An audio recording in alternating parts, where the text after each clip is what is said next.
الحبیب صلاۃ والسلام علیک یا رسول اللہ وعلی آلک و اصحابک یا حبیب اللہ۔ عاشورہ 10 محرم انشاءاللہ عز و جل منگل کے روز ہوگی، اور یہ مہینہ عاشورہ کا محرم کا بڑا ہی بابرکت ہے۔ ذوالحجہ کے بعد محرم کا مہینہ آتا ہے۔ ذوالحجہ میں بھی قربانی ہے اور محرم میں بھی قربانی ہے۔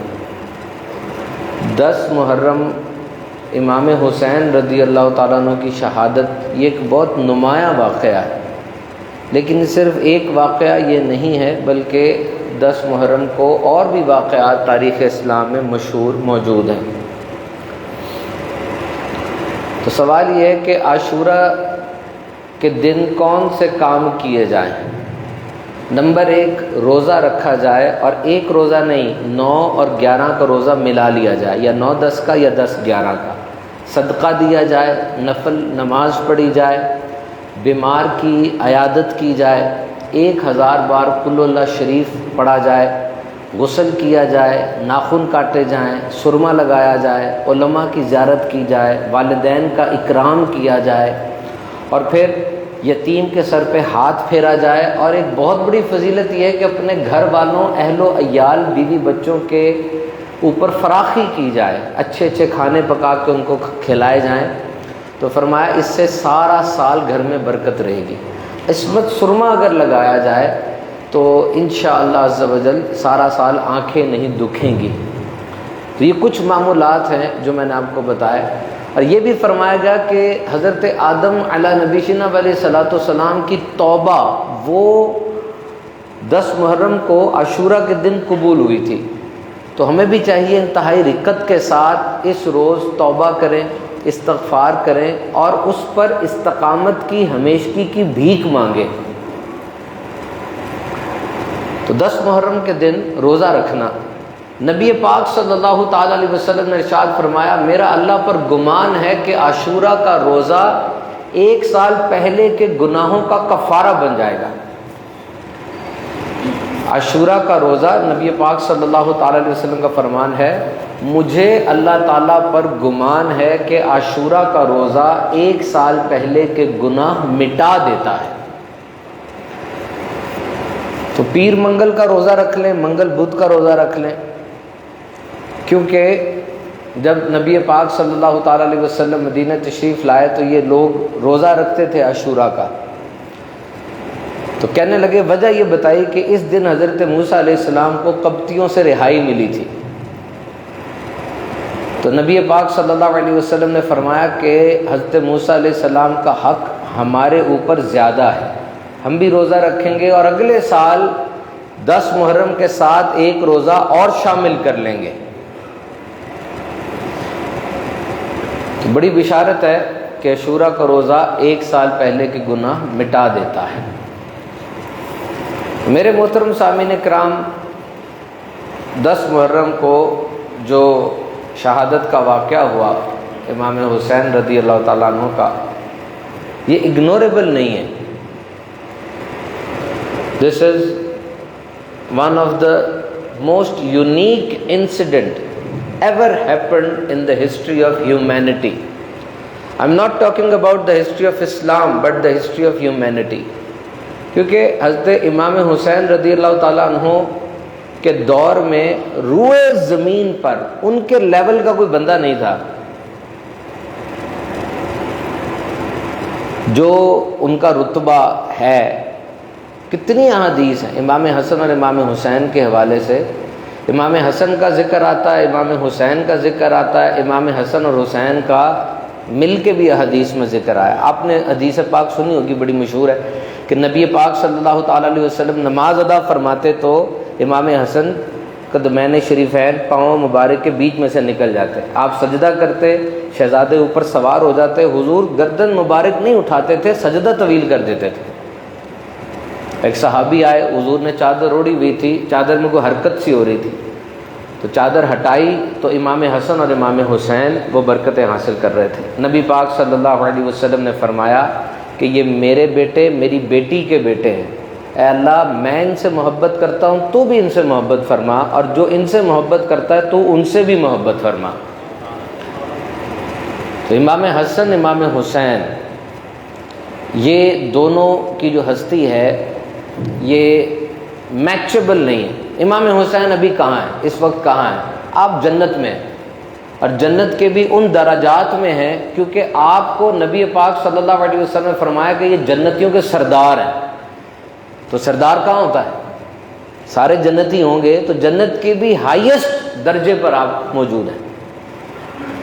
اور پھر امام حسن کو بھی شہید کیا گیا زہر دے کے، امام حسین کو بھی شہید کیا گیا۔ یہ 56 57 ایئرز یا 60 سال کی عمر تھی امام حسین کی جب کربلا کا واقعہ ہوا ہے۔ تو آخری ان کی زندگی میں یہ کربلا کا واقعہ تو 13-14 دن میں کمپلیٹ ہو جاتا پورا، لیکن اس کا امپیکٹ کتنا زیادہ ہے۔ حضرت امام حسن اور امام حسین دونوں کی شہادت ہوئی، لیکن امام حسین کی شہادت کے اندر جو پہلو نمایاں ہے، آپ سفر میں تھے جب شہید کیے گئے، انتہائی صفاقی کے ساتھ پیاس کی حالت میں آپ کو شہید کیا گیا، اور پھر آپ کے رفقا، family members, close friends all over there, اور سب کو شہید کرنے کے بعد آپ کو شہید کیا گیا۔ تو یہ پہلو وہ ہیں جو کہ انسان کو یہ سمجھاتے ہیں کہ دیکھو کتنا بڑا رتبہ ہو، کیونکہ دیکھیں یاد رکھیں اگر کامیابی بڑی ہے نا تو رستہ کٹھن لازمی ہوگا۔ اگر آپ جس رستے پہ چل رہے ہیں اس میں آسانیاں ہیں، سیف، ایزی، سمجھ لیں منزل بڑی نہیں ہے۔ منزل بڑی ہے، رستہ کبھی بھی آسانی والا نہیں ہو سکتا، because success is never on discount. Success is never on discount. اتنی بڑی جیت ویسے ہی مفت میں نہیں مل جاتی۔ Success is rented and rent is due every day. اتنی بڑی جیت وہ رینٹ پر ہوتی ہے اور اس کا رینٹ روز دینا پڑتا ہے۔ اور یہ قدرت کا اصول اور قانون ہے۔ ایک لکڑی کا درخت ہوتا ہے، اس پہ رندہ چلایا جاتا ہے، بسولے سے اس کو چیرا جاتا ہے، کتنے زیادہ ابتلاء اور امتحان سے گزرنے کے بعد وہ لکڑی اب ایک لاٹھی بنتی ہے جس کو ممبر رسول پہ کھڑے ہو کے امام صاحب خطبہ دے رہے ہوتے ہیں، کسی کا سہارا بنتی ہے۔ وہ دانے گندم کے جو کھائے جاتے ہیں ختم ہو جاتے ہیں، وہ دانہ جو زمین میں جاتا ہے، زمین کی تپش، سورج کی گرمی، پانی، کیسی مصیبتوں کے بعد وہ ایک پودا بنتا ہے، دوسروں کی غذا کا سبب بنتا ہے۔ اور وہ ایک کاربن، وہ جو زمین کے نیچے کہیں چلا گیا، کتنے پریشر میں وہ رہے گا، اور وہ اس پریشر کو سہنے کے بعد ہیرا بن جائے گا۔ تو پوچھا نا یا رسول اللہ صلی اللہ تعالی علیہ وسلم، سب سے زیادہ قربانیاں، سب سے زیادہ مشکل ابتلاء، آزمائش کس پر آئی؟ فرمایا انبیاء پر، اور اس کے بعد جو ان کے بعد بہتر ہے، اور اس کے بعد جو ان کے بعد بہتر ہے۔ تو if you are good in deen then prepare for the maximum sacrifice. اگر کوئی دین میں اچھا ہے، سخت ہے، مضبوط ہے، تو وہ زیادہ سے زیادہ قربانیوں کے لیے تیار رہے۔ اور یہ نبی پاک صلی اللہ تعالی علیہ وسلم کا خاندان ہے۔ امام حسین کے والد گرامی حضرت علی المرتضیٰ کرم اللہ تعالی وجہ الکریم، آپ بھی شہید ہیں، آپ کے بھائی امام حسن بھی شہید ہیں۔ تو یہ بڑی سعادت کی بات ہے میرے محترم سامعین کرام کہ حضرت امام حسین رضی اللہ تعالیٰ عنہ نے جو معیار سیٹ کیا، اس معیار پر ہم سب کو چلنے کا حکم دیا۔ یہ وہ نصاب ہے جس نصاب کے بارے میں ہمیں بتایا گیا کہ اپنے بچوں کو اپنے نبی کی محبت سکھاؤ، میرے اہل بیت کی محبت سکھاؤ، اور اپنے بچوں کو قرآن سکھاؤ۔ اہل بیت کشتی نوح کی طرح ہے، کشتی نوح کی طرح ہے۔ آج کیسے قطرہ قطرہ پانی گرتا ہے نا، حضرت نوح علیہ السلام کا جب سیلاب آیا تھا آسمان پھٹ پڑے تھے، اس وقت ایک کشتی تھی جس کے اوپر جو چڑھا بچ گیا۔ تو بہرحال یزید جب امیر بنا تو سب سے بڑا تھریٹ کیا تھا کہ میری بدعمالیوں، میری بدکاریوں پر کوئی اگر احتساب کرے گا، کوئی رزسٹ کرے گا تو وہ حسین ہے رضی اللہ تعالیٰ عنہ۔ ان کی بیعت لے لی تو سب کچھ کلیئر ہو جائے گا۔ مدینے کا گورنر تھا ولید، اس کو کہا فوراً حسین کو بلاؤ اور بیعت لو۔ بیعت مطلب this was an oath. This was actually an oath. یہ ایک حلف تھا کہ میں بغاوت نہیں کروں گا، جو خلیفہ ہے اس کی ہر حال میں اطاعت کروں گا، حلف تھا. تو اس وقت امام حسین رضی اللہ تعالیٰ عنہ، حضرت عبداللہ ابن عباس اور حضرت عبداللہ ابن زبیر یہ مسجد نبوی شریف میں بیٹھے تھے. اب امام حسین وہ مسجد نبوی میں 5 نمازوں کی امامت کرایا کرتے تھے، اور اس وقت ولید کا نمائندہ آ کر کہتا ہے کہ جی رات کے اس پہر میں آپ کو ولید بلا رہا ہے. اب حضرت عبداللہ ابن زبیر وہاں بیٹھے ہیں، یہ کوئی عام ہستی تھوڑی ہیں، یہ حضرت زبیر بن عوام عشرہ مبشرہ کے بیٹے ہیں، حضور کی پھپھی کے پوتے ہیں اور صدیق اکبر کے نواسے ہیں. حضرت عبداللہ ابن عباس اس امت کے پہلے مفسر ہیں. انہوں نے کہا اتنی رات کو خلیفہ بلا رہا ہے، اتنی رات کو گورنر بلا رہا ہے، کیا وجہ ہو سکتی ہے؟ امام حسین زیرک اور ایک ان کا ویژن تھا. اب دیکھیں عربوں میں یہ عادت رہی ہے کہ جب بھی خلیفہ چلا جاتا ہے تو اس کی جانے کی خبر کو ڈسکلوز نہیں کرتے. جب نیا جانشین اپنے قدم جما لیتا ہے نا تب ڈسکلوز کرتے ہیں. امام حسین نے فوراً فرمایا کہ میرے معاویہ کا انتقال ہو گیا، ان کا وصال ہو گیا ہے، اور یہ ہمیں یزید کی بیعت کے لیے بلا رہا ہے. کہ تو مسئلہ بن سکتا ہے. اب کیا ہوگا؟ عبداللہ ابن زبیر نے کہا کہ آپ کے ساتھ 16 چاقو چوبند دستہ بھیج رہے ہیں، اندر جائیے گا، کوئی مسئلہ ہو تو آپ پکاریے گا، آن ون کوشن یہ اٹیک کر دیں گے. حضرت امام حسین وہاں پر جاتے ہیں، ولید انہیں یہی کہتا ہے کہ اب یزید کی بیعت کر لیں. تو آپ نے آگے سے فرمایا کہ دیکھو اس طرح بیعت نہیں ہوگی، بیعت اسی طرح ہوگی جس طرح خلفائے راشدین کے دور میں ہوئی ہے. جمعے کی نماز ہوگی، اس کا خلیفہ ہونا پیش کرو، لوگ بیعت کر لیں گے تو میں بھی کر لوں گا. یہ تو وہی بات ہوئی نا کہ تم اندھیرے میں مجھ سے بیعت لینا چاہتے ہو، پھر اس بات کو پلی بناؤ گے کہ امام حسین نے جب بیعت کر لی تو تم سب بھی بیعت کر لو. اس طرح نہیں ہوگا. اب وہاں پر ایک انتہائی شریر اور بدتمیز آدمی عبدالمالک بن مروان بیٹھا تھا. اس نے ولید کے کان میں کہا کہ ابھی اگر حسین چلے گئے نا پھر کام ہاتھ سے نکل جانا ہے. جب امام حسین نے اس کی بات سنی آپ پلٹے اور کہا سازش نہ کر، حسین بھاگ کے نہیں جا سکتا، ادھر کھڑا ہوں میں، آ کے مقابلہ کر مجھ سے. وہ خاموش ہو گیا. ولید اہل بیت کے معاملے میں سینسٹیو تھا، عزت کرتا تھا. اس نے آگے سے کہا جی میں نے تو جو بات مجھے حکم ملا تھا میں نے آپ تک وہ پہنچا دیا ہے. اور اس کے بعد جب امام حسین نے جا کر صحابہ کو، عبداللہ بن زبیر کو، عبداللہ ابن عباس کو یہ بتایا کہ یہ اس نے کہا ہے، تو انہوں نے کہا ٹھیک ہے، ہم کوفے سے، شام سے ساری بیٹھک بلاتے ہیں اور پھر یہ بات رکھتے ہیں کیا کرنا ہے. آپ نے فرمایا ایسا نہیں ہوگا. ولید اور Abd al-Malik bin Marwan they are ready for the battle, وہ تو حملہ کر دیں گے اور مدینے میں خون خرابہ ہوگا. جبکہ میرے آقا صلی اللہ علیہ وسلم نے فرمایا کہ ایک مینڈھا ہوگا جس کی وجہ سے مدینے کی گلیوں میں خون بہے گا، تو میں وہ وجہ نہیں بننا چاہتا. اور پھر امام حسین رضی اللہ تعالیٰ عنہ نے مدینے کو چھوڑ دیا، مدینے کو چھوڑ دیا. اور فاطمہ بنت محمد صلی اللہ تعالیٰ علیہ وسلم کے حجرے میں 2 ہی دفعہ تالے لگے تھے. ایک دفعہ جب مولا کائنات کوفے گئے تھے، اور آج جب حسین اپنے پورے خاندان کے ساتھ ہجرت کر رہے ہیں. آپ نے پورا خاندان لیا اور سیدھے مکہ شریف پہنچے. مکہ شریف پہنچے تو کوفے سے خط آ رہے ہیں، آپ کوفے سے جناب خط آ رہے ہیں، آ جائیں آ جائیں، آپ نے ہمیں یزید کے سپرد کر دیا، یزید خلیفہ بن بیٹھا ہے، آئے ہم آپ کی بیعت کرتے ہیں اور سارا سسٹم ہوگا. اب یہ مورخین کے مطابق 3 بوریوں بھرے خط تھے. اتنے خط آئے کہ آپ آ جائیں یہاں پر، کیونکہ کوفہ حضرت علی کا دارالخلافہ تھا، ان کی طرف سے لائلٹی کا یہ اظہار تھا. لوگوں نے بہت کہا کہ دے آر ناٹ کریڈیبل، یہ بھروسے والے نہیں ہیں، نہ سفر کریں. لیکن امام حسین رضی اللہ تعالیٰ نے فرمایا کہ اب جانا ہی ہے.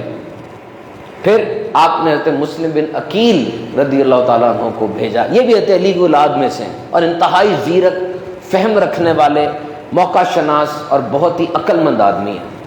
حضرت مسلم بن عقیل جب کوفے پہنچے پہلے دن 17,000 لوگوں نے آپ سے بیعت کر لی.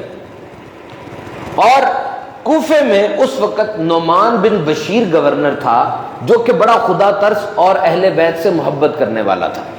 فرسٹ ڈے 17,000 لوگوں نے بیعت کر لی کہ جی ہم حضرت مسلم بن عقیل کے ساتھ ہیں. اور اس کے بعد 2-4 دنوں میں یہ 40,000 لوگ ہو گئے. اب وہ جو ارد گرد کے ہوتے ہیں لوگ، انہوں نے یزید تک خبر پہنچائی کہ یہاں تو معاملہ ہی خراب ہو گیا. نعمان بن بشیر وہ ریلیکس کر گیا ہے اور مسلم بن عقیل کی بیعت ہو گئی ہے, تمہارے ہاتھ سے گیم نکل گئی ہے. اب یزید کی چال یہ تھی, اس نے عبید اللہ بن زیاد, یہ پہلے گورنر نہیں تھا کوفے کا, یہ کسی اور جگہ کا گورنر تھا. یزید نے اس کو کہا فوراً آؤ, تمہیں 2 صوبوں کی گورنری دے رہے ہیں, آ کے کوفے پہ قبضہ کر لو اور حالات سیٹل کرو. عبید اللہ بن زیاد بہت ہی چلاک شاطر دماغ کا آدمی تھا, منہ کو ڈھانپا, چادر لی اور کوفے آ گیا. لوگ سمجھے امام حسین آ گئے, نعرے لگے باقاعدہ اس کے آنے پہ, اور وہ سیدھا چلا گیا گورنر کے گھر میں اور جا کے اس نے ان کو معزول کر دیا, نعمان بن بشیر کو. اور وہ جو چودھری ہوتے نا بڑے, ان کو بلایا, کسی کو دھمکایا, کسی کو ماضی یاد دلایا, کسی کو سزائیں دی اور کہا جلد از جلد حالات میرے کنٹرول میں دے دو. اور دیکھیے وفاداریاں کیسے تبدیل ہوتی ہیں.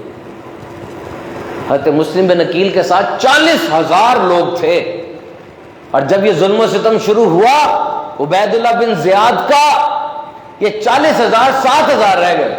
اور آپ نے جب جماعت کروائی, پیچھے 7-8 صفیں تھیں, لوگوں نے ہاتھ باندھے ہوئے نیچے چھوڑ دیے تھے کہ عبید اللہ بن زیاد کا ظلم ہوگا, ہم تو اس کو کہہ دیں گے, ہم پیچھے کھڑے نہیں ہوئے تھے ان کے. اور پھر حضرت مسلم بن عقیل کو سزا دی گئی. عربوں میں یہ دستور ہوتا تھا اس وقت کہ سزا میکسیمم دیتے تھے تاکہ ایک عبرت بن جائے. بڑے مینار کے اوپر سے مسلم بن عقیل کو نیچے گرا دیا گیا.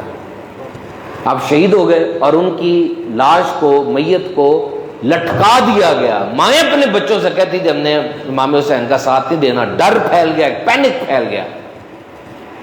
لیکن مسلم بن عقیل شہادت سے 1 رات پہلے خط لکھ چکے تھے کہ ادھر حالات بالکل سازگار ہیں, آپ آ جائیں. وفاداریاں بدل چکی تھی, دل ساتھ ہیں, تلواریں ساتھ نہیں تھیں. ایک پہلو تھا, ایک پہلو نہیں تھا. امام حسین رستے میں تھے, ایک شاعر ملا تھا, اس نے کہا تھا حضور میں مسلم بن عقیل کی لٹکی ہوئی لاش دیکھ کر آیا ہوں, نہ جائیں کوفے. آپ نے فرمایا میرا بھائی لٹکا ہوا تھا, جھکا ہوا تو نہیں تھا نا؟ کہا نہیں, جھکا نہیں تھا. کہ بس حسین بھی جھکے گا نہیں. اور پھر اس جگہ پر حر بن یزید وہ آتے ہیں, چھوٹا لشکر تھا, 3 جگہوں پہ حضرت امام حسین کو روکا. اور تیسری جگہ جب روکا, آپ نے پوچھا بتاؤ یہ جگہ کون سی ہے؟ کہا یہ کربلا ہے. آپ نے کہا بس یہیں ڈیرے ڈال دو, یہیں ڈیرے ڈلیں گے اور یہیں ہوگا جو ہوگا.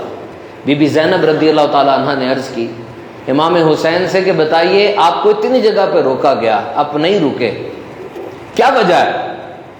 اب یہ امام طبری سے لے کر ہر کتاب میں آپ کو بات ملے گی کہ امام حسین نے جواب دیا. اور ابن کثیر, ابن اسیر سمیت ہر کتاب میں جب خیموں میں یہ پوچھا بی بی زینب نے کہ آپ رکے کیوں نہیں, تو یہ فرمایا کہ دیکھو رات کو میں نے اپنے نانا جان کی زیارت کی ہے خواب میں, اور میرے نانا جان نے یہی کہا ہے کہ آج اگر کمپرومائز ہو گیا نا, تب زمانے میں جب بھی یزید آئے گا ظالم کے سامنے جھکنا فیشن بن جائے گا, یہ نہیں ہو سکتا. اور پھر یزید کی بدکاریوں کو مد نظر رکھیے گا. تاریخ الخلفاء, ابن اسیر, ایسی معتبر کتابوں کے نام آپ کو علماء بتائیں گے کہ آپ انکار نہیں کر سکتے کہ یزید کی بدکاریاں کیا تھیں. حرام کاری کا رواج اس نے دیا, زنا بہن بھائیوں میں نکاح کا رواج اس نے دیا, سود اور شراب کو عام کر دیا, اور ایسی دیدہ دلیری بے باکی سے گناہ کرتا تھا. نماز سے پابندی اٹھا لی, یعنی پابندی سے نماز ادا کرنا, اس کے اوپر ایک چیک تھا, اٹھا لیا. اور پھر 12,000 کے قریب لوگ دے کر اس نے پہلے مدینے پہ خروج کیا. مدینے میں 3 دن تک مسجد نبوی میں گھوڑے بندھے رہے, جماعت نہیں ہوئی. 700 صحابہ کو 10,000 بندوں کو اس نے شہید کیا. کوئی کہتا ہے کہ جی عبید اللہ بن زیاد کی زیادتیاں ساری ہے, سر تو شمر نے کاٹا تھا. تو بتاؤ ان 2 قاتلوں کو اس وقت کے بادشاہ نے کیوں سزا نہیں دی؟ ثابت کرو اس بات کو. شمر نواسے رسول کی گردن کاٹ کے آ رہا ہے, بادشاہ یزید ہے, کیوں نہیں سزا دے رہا؟ یزید کا بیٹا، اس کی سٹیٹمنٹ موجود ہے کہ میں اپنے باپ سے شدید نفرت کا اظہار کرتا ہوں، اہل بیت کے خون کا وہ گناہ اس کے سر پر ہے کہ اس نے ہمیں بدنام کر دیا۔ پھر مکے گیا، یہ مکے جا کے کعبے میں سنگ باری کی، پورا کعبے کا جو تھا کیمپس وہ پتھروں سے بھر گیا، غلاف کو آگ لگ گئی، حضرت اسماعیل علیہ السلام کے دمبے کے سینگ پڑے تھے وہاں، ان کو بھی آگ لگ گئی تھی۔ مجھے بتائیے اس کے اوپر امام حسین کی سٹیمپ آ جاتی؟ نیور۔ اور پھر یہ تین لشکر، یہ جو تینوں نمازیں تھی ظہر اثر مغرب کی، حر نے حضرت امام حسین کے پیچھے پڑی اور پھر روک لیا اور کہا کہ جی دو آپشنز ہیں، بیعت یا جنگ۔ انہوں نے کہا جی بیعت کا تو آپشن کسی صورت بھی نہیں ہے۔ آپ نے بی بی زینب سے مشورہ بھی کیا، عبید اللہ بن زیاد کے پاس بات کی، اس نے کہا پانی بند کر دیں۔ حر نے کہا میں یہ نہیں کر سکتا، پانی نہیں میں بند کر سکتا، میرا گوارا نہیں ہوتا مجھے میں پانی بند کر دوں اہل بیت کے اوپر۔ عبید اللہ بن زیاد نے فوراً عمر بن سعد کو 10,000 بندے دے کر بھیجا اور کہا جاؤ اٹیک کر دو اور جا کے پانی بند کر دو، آخری آپشن دے دو بیعت کی۔ ادھر بھی جمعے ہوتے تھے، ادھر بھی اذانیں ہوتی تھیں، ادھر بھی ہو رہی تھی۔ غور کیجئے گا اس بات کو، اینڈ میں اسپرٹ آف کربلا میں اس کو کور کروں گا۔ اور پھر 7 محرم کو، 1 محرم سے یہ شروع ہوا ہے، 7 محرم کو پانی بند کر دیا گیا۔ دریا فرات سے گھوڑے پانی پی سکتے ہیں، جانور پانی پی سکتے ہیں، امام حسین اور اہل بیت نہیں پانی پی سکتے۔ سوچتے جائیے the gravity of situation۔ اور پھر شمر جو انتہائی بدبخت بہت بڑا سنگدل آدمی تھا، وہ لشکر لے کر آیا، 22,000 کا لشکر بامقابلہ 72۔ چارلس ڈکنز نے یہ بات کی ہے۔ You know who was Charles Dickens? He was one of the best authors in English literature. What he has written, if that was the battle of Throne, why Hussein has brought Ali Asghar in that particular battlefield? اگر یہ بادشاہت کی جنگ تھی، علی اصغر کیوں آئے تھے وہاں پہ؟ 21 یا 22 اہل بیت ہوں گے، باقی سارے صحابہ کی اولادیں تھیں۔ 22,000 کے لشکر کے باوجود شمر بھیج رہے عبید اللہ بن زیاد کے اور بندے بھیجو۔ اس نے کہا عقل کر، 22,000 تیرے پاس ہے، 72 ادھر ہے۔ اس نے کہا پتہ نہیں تمہیں سامنے ہے کون، مجھے بھی ڈر لگ رہا ہے۔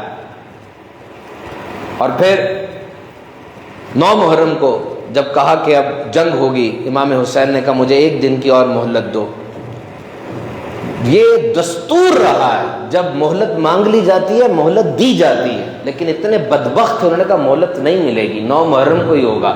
تو حر نے آگے بڑھ کے کہا تھا نہیں مہلت دیں گے ان کو۔ 1 دن کی مہلت ملی اور اس کے بعد یہ حر بن یزید رحمۃ اللہ تعالی علیہ کا اعجاز ہے کہ سب سے پہلے یہ باہر نکلے اور امام حسین کے لشکر میں شامل ہو گئے، اور سب سے پہلی شہادت بھی انہی کی ہوئی تھی۔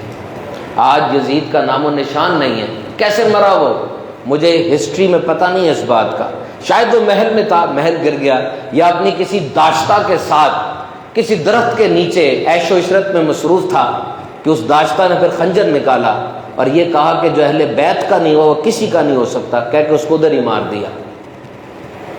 اور آج بھی حر بن یزید رحمۃ اللہ تعالی علیہ کا وہاں پہ مزار شریف بنا ہوا ہے۔ 9 محرم کے بعد 10 محرم آ گئی، امام حسین ساری رات سجدے میں رہے، اور پھر سیدہ زینب سے کہنے لگے کہ سارے بچے سارے جوان تمہارے پاس ہیں۔